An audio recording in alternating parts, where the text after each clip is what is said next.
ৰাতিপুৱা শুই উঠি যাবলে যে হয় স্কুললৈ, গধুৰ পঢ়াৰ বোজা কঢ়িয়াতে যায় দিন দূৰলৈ।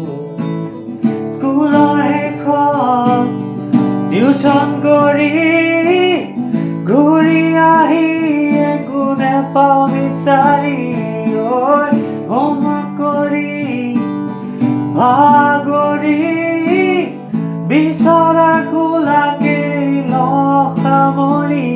আমি যেন যন্ত্ৰ একো একোটা যন্ত্ৰ